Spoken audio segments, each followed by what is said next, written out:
नमस्कार। संध्यान की इस व्याख्यान श्रेणी में विद्यार्थी मित्रों, आपका पुनः एक बार स्वागत है। आज का हमारा विषय है शोध प्रविधि। आज इस विषय पर मेरे साथ बात करने के लिए एक और विद्वान उपस्थित है, डॉक्टर भरत भाई पटेल। मैं उनका यहाँ इस स्टूडियो में हार्दिक स्वागत करता हूँ।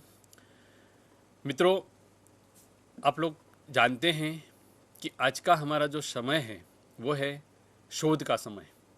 ये समय रिसर्च का समय है। आज विश्वविद्यालयों में अनेक बार अनेक गोष्ठियाँ की जाती है, ज़्यादा से ज़्यादा शोध हो इस तरह के प्रयास किए जाते हैं। आने वाला जो समय है, ऐसा कहा जाता है कि 21वीं सदी का जो समय है वो शोध और अनुवाद का समय है, और ऐसे में ये विषय हमारे लिए काफ़ी महत्वपूर्ण बन जाता है।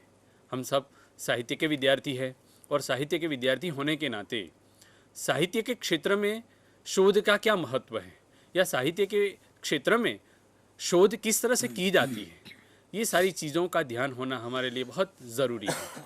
आज हम इन्हीं कुछ बातों पर आप लोगों के सामने प्रकाश डालने का प्रयास करेंगे। तो मित्रों, हिंदी में हम शोध कहते हैं, अंग्रेजी में इसके लिए शब्द है रिसर्च। इसके लिए और भी शब्द है अंग्रेजी में। कुछ लोग इसको टू डिस्कवर कहते हैं। एक शब्द है इन्वेंशन। गुजराती में इसे संशोधन कहते हैं, सम वत्ता शोधन। अलग अलग शब्द हिंदी में भी इसके लिए कहीं मिलते हैं। हिंदी में एक शब्द मिलता है अन्वेषण, एक शब्द मिलता है गवेषणा, एक शब्द मिलता है अनुसंधान। कुछ लोग इसे परिशीलन कहते हैं, अनुशीलन कहते हैं। कुछ लोग इसे खोज कहते हैं, जांच कहते हैं, शोध कहते हैं। अनेक नामों से अनेक अलग अलग शब्द इसके लिए मिलते हैं। तो आखिरकार सही शब्द क्या है, या किसे हम शोध कहेंगे, या शोध से हमारा क्या तात्पर्य है, इन्हीं कुछ बातों को मैं सबसे पहले आप लोगों के सामने स्पष्ट करना चाहूँगा कि आखिरकार शोध क्या है, शोध का स्वरूप क्या है, किसे हम रिसर्च कहते हैं। अंग्रेजी में जिसे हम रिसर्च कहते हैं, तो वो क्या है। अगर देखा जाए तो शोध जो है वो एक मनुष्य की जिज्ञासा का परिणाम है। मनुष्य जो है वो नया नया ज्ञान हासिल करने की उसके अंदर जो जिज्ञासा वृत्ति जो पड़ी हुई है, वही हमें शोध की ओर ले जाती है। साहित्य के क्षेत्र में हम 6 प्रकार से काम करते हैं। कुछ लोग साहित्य का लेखन करते हैं, कुछ लोग साहित्य पढ़ते हैं, पठन करते हैं, कुछ लोग जो है वो आलोचना करते हैं, कुछ लोग अनुवाद करते हैं, कुछ लोग इसका संपादन करते हैं। तो कुछ ऐसे लोग जो होते हैं जो शोध के क्षेत्र में काम करते हैं, यानी शोध करते हैं। यानी हम साहित्य के क्षेत्र में इन 6 प्रवृत्तियों को करते हैं। इन 6 में शोध जो है वो काफ़ी महत्वपूर्ण है। क्यों महत्वपूर्ण है, इसकी हम आगे चर्चा करेंगे। लेकिन ये जो महत्वपूर्ण है शोध, वो आखिरकार इस शब्द से हम क्या समझते हैं, उससे हमारा अभिप्राय क्या है, हम इसका अर्थ किस तरह से ग्रहण करते हैं। तो इसके अर्थों में जाने से पहले मैं कुछ जो इसके पर्यायवाची शब्द हैं उन पर मैं चर्चा करना यहाँ चाहूँगा। हिंदी में खास करके अन्वेषण शब्द मिलता है, गवेषणा शब्द मिलता है, अनुसंधान शब्द मिलता है। तो ये जो अलग अलग शब्द मिलते हैं उनकी अर्थ छायाएँ क्या है, और इनका शोध के साथ क्या संबंध है। आखिरकार हम इसे शोध ही क्यों कहते हैं, इसे हम गवेषणा ही क्यों नहीं कहते हैं, या अन्वेषण मात्र क्यों नहीं कहते, या अनुशीलन परिशीलन क्यों नहीं कहते। इन सब बातों पर भी हम लोग सबसे पहले चर्चा करेंगे। जहाँ तक अन्वेषण शब्द का मतलब है, तो अन्वेषण जो शब्द है वो इश धातु से बना हुआ शब्द है। अनु जो है उपसर्ग है, और अन प्रत्यय से बना हुआ शब्द है, और इसका जो अर्थ है वह है खोजना, ढूंढना। जब हम इसके अर्थ के भीतर जाते हैं, गहराई तक हम जाते हैं, तो हम पाते हैं कि यहाँ कोई भौतिक वस्तु या किसी स्थूल वस्तु के खोजने की बात है। जैसे हम विज्ञान के क्षेत्र में जो सारी खोज होती है उन्हें हम अन्वेषण कह सकते हैं। यानी साहित्य के क्षेत्र में तात्विक खोज से जो हम अभिप्राय लेते हैं या जिस तात्विक खोज की हमें अपेक्षा होती है, वो खोज अन्वेषण में नहीं आती। तो अन्वेषण भले ही शोध के पर्यायवाची के रूप में प्रचलित शब्द रहा हो, लेकिन वो शोध से थोड़ा सा अलग है, उसकी अर्थ छाया काफ़ी थोड़ी भिन्न है। इसी तरह से एक और शब्द है गवेषणा, वेदों से मिलने वाला ये शब्द गवेषणा। अब गो शब्द के साथ इश धातु से ये शब्द बना है और वहाँ भी अन प्रत्यय लगा है। गो माने गाय। वेदों में तो ऐसा कहा जाता है कि गाय को ढूंढना, गाय को ढूंढने वाला। प्राचीन काल में चरवाहे जो है वो जंगल में जाते थे और जंगल में गायें जो है वो चरते चरते काफ़ी दूर तक निकल जाती थी, तो उन्हें जो ढूंढने का काम होता था, गायों को ढूंढने का काम, उसके लिए ये शब्द खास करके प्रचलित रहा होगा। आगे चलकर गो शब्द का एक नया अर्थ उसे मिला और गो से ज्ञान जुड़ा। गो मतलब ज्ञान, और फिर ज्ञान के ढूंढने को या ज्ञान की खोज को गवेषणा कहा गया। और इसीलिए मित्रों देखिए गोष्ठी शब्द भी आया है। वैसे गोष्ठी शब्द का मूल अर्थ तो गायों के रहने का स्थान, लेकिन आज जब हम विद्वान लोग बैठते हैं और किसी विषय पर चर्चा विचार करते हैं तो उसे गोष्ठी कहा जाता है। तो गो से ज्ञान का जुड़ना जो है उसी तरह से उसको देखा गया। तो यहाँ भी जो है वो बात है खोजने की, ढूंढने की, और यहाँ भी वही बात है कि किसी स्थूल वस्तु को ढूंढने की बात है। यहाँ भी वो तात्विक शोध जो है साहित्य के क्षेत्र में, जिस हम तात्विक खोज की अपेक्षा रखते हैं, वो गवेषणा में भी वो शब्द नहीं आता। एक और शब्द चलता है परिशीलन, अनुशीलन। शील माने ध्यान, अध्ययन, चिंतन, मनन। वैसे अगर देखा जाए तो अनुशीलन परिशीलन शब्द जो है वो आलोचना के काफी करीब लगने वाले शब्द है। अनुशीलन परुशीलन जो है वो शोध का एक अंग अवश्य है, क्योंकि हम जब शोध से गुजरते हैं या शोध प्रक्रिया से गुजरते हैं तो हमें अनुशीलन परिशीलन से गुजरना होता है, क्योंकि वहाँ हमें सामग्री जो होती है उसका अनुशीलन परिशीलन करना होता है, हमें इसका ध्यान करना होता है, हमें उसका अध्ययन करना होता है। तो अनुशीलन परिशीलन जो है वो शोध का एक अंग अवश्य है, लेकिन शोध नहीं। अनुशीलन परिशीलन शब्द जो है वो आलोचना या समीक्षा के काफी करीब लगने वाला शब्द है। इसी तरह शोध के लिए समीक्षा शब्द चलता है, सम इक्ष आ, इस तरह से ये शब्द बना है। इक्ष माने देखना। तो जब हम किसी चीज को या किसी कृति को देखते हैं या इसकी जांच पड़ताल करते हैं तो वो समीक्षा कहलाती है। इसी तरह से आलोचना, वहाँ भी वही अर्थ है, लोचन से देखना ही अर्थ है। कुछ लोग खोज भी कहते हैं इसके लिए। ज़्यादा प्रचलित हिंदी में जो शब्द है वो है अनुसंधान, और ये शोध के काफ़ी करीब लगने वाला शब्द है।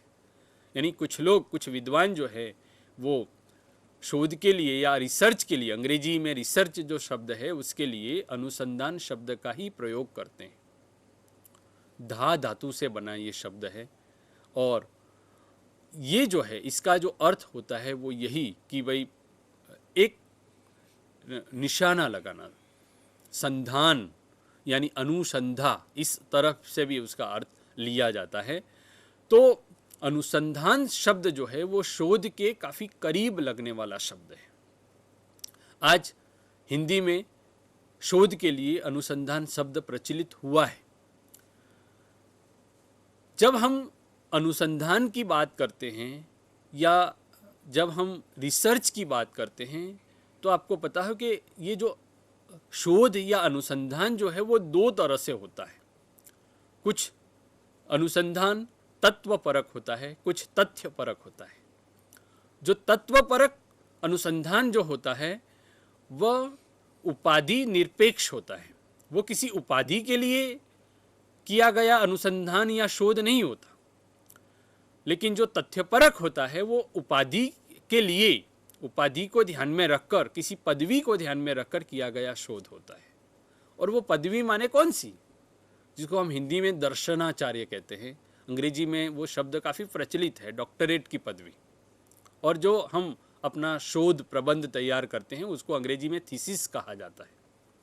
तो अंग्रेजी में अगर हम डॉक्टर शब्द या थीसिस शब्दों की अर्थ छाया में जाएं तो भी ये बात हमारे सामने स्पष्ट होती है कि